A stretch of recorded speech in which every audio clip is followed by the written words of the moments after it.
ગઈકાલે ગાંધીનગર પરસોત્તમ સોલંકીના બંગલે કોળી સમાજના આગેવાનો ભેગા થયા હતા. સાથે જેટલા નેતા અને સાંસદો છે બધા સીએમને મળીને આવ્યા. સીએમને મળ્યાના 2-3 કલાક પછી જ સીટની રચના એસઆઈટીની રચના કરી દેવામાં આવી અને આખો કેસ હવે એસઆઈટીના માથે છે. એ હવે સંભાળવાના છે અને તપાસ પણ શરૂ થઈ ગઈ છે. પરસોત્તમ સોલંકીના બંગલે જેટલા પણ આગેવાનો ભેગા થયા હતા એ બધા સાથે અમે વાત કરવાનો પ્રયાસ કર્યો અને બધા એક જ વાત કરી રહ્યા હતા કે અમને ન્યાય જોઈએ છે. ન્યાય કઈ રીતના ન્યાય? તો જયરાજનું નામ એફઆઈઆરમાં એડ થવું જોઈએ, પોલીસે દિશામાં તપાસ કરવી જોઈએ.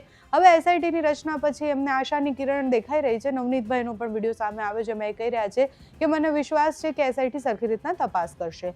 પણ આટલું જલ્દી કામ કેમ થયું? એટલે થોડા દિવસ પહેલા જ આપણે એ વિષય પર પણ વાત કરી હતી કે જે મુદ્દા ઉપર સોલંકી બ્રધર્સ ભેગા થઈ અને સરકાર સામે ઊભા રહે અને સરકારને રજૂઆત કરે એ મુદ્દે સરકારને વિચારવું જ પડે અને સીએમને મળ્યાના 3 કલાકની અંદર જ એસઆઈટીની રચના થવી એનું ઉદાહરણ છે.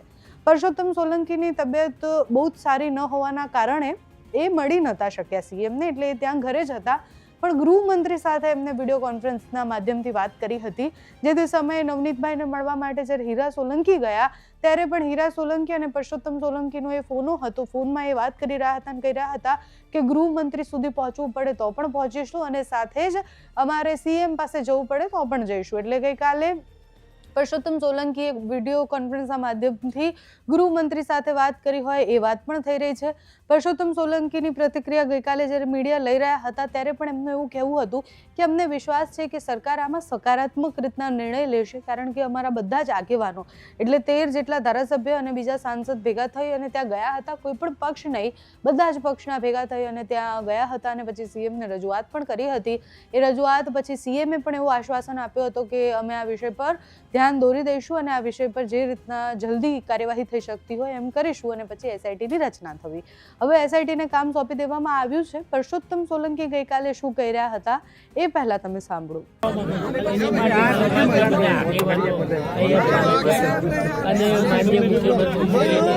અમે લોકો રજૂઆત અને અંદર તપાસ આવી જોઈએ એની માટે લોકો બધા રજૂઆત.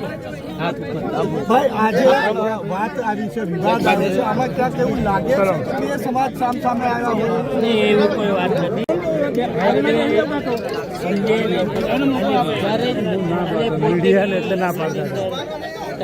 તપાસ કરવામાં એસઆઈટીને કામ સોંપી દેવામાં આવ્યું છે. વકીલો અત્યારે ભેગા થઈ અને એક સાથે આ મુદ્દે લડી લેવા માટે તૈયાર છે. એટલે ગઈકાલે નવનીતભાઈ જે હોસ્પિટલમાં દાખલ છે ત્યાં આખી વકીલોની જે લોબી છે એટલે બહુ જ બધા વકીલો એક સાથે ભેગા થઈને ગયા હતા અને એ લોકોએ પણ એવું કહ્યું કે અમે બધા જ સાથે મળી અને આ કેસમાં નવનીતભાઈને ન્યાય અપાઈને રહીશું. આગળ જતાં આમાં જે પણ અપડેટ આવે છે તમારા સુધી પહોંચાડવાનો પ્રયાસ કરીશું. અત્યારે આ વિડીયોમાં બસ આટલું. જો તમે અમને યુટ્યુબ પર જોઈ રહ્યા હોય તો સબસ્ક્રાઇબ કરજો, ફેસબુક પર જોઈ રહ્યા હોય તો ફોલો કરજો, અમારા વિડીયોને લાઈક અને શેર કરજો.